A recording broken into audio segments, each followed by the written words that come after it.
আসসালামু আলাইকুম। আমার নাম সামিয়া আশরাফ সাবা। আমি একটি কবিতা বলবো।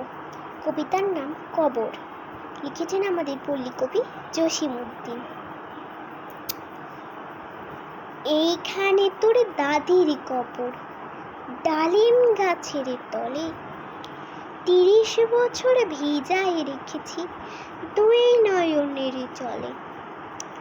এতটুকু তার ঘরে এনেছিল সোনার মতন মুখ। পুতুলের বিয়ে ভেঙে গেল বলে কেঁদে ভাষায় তো বুক।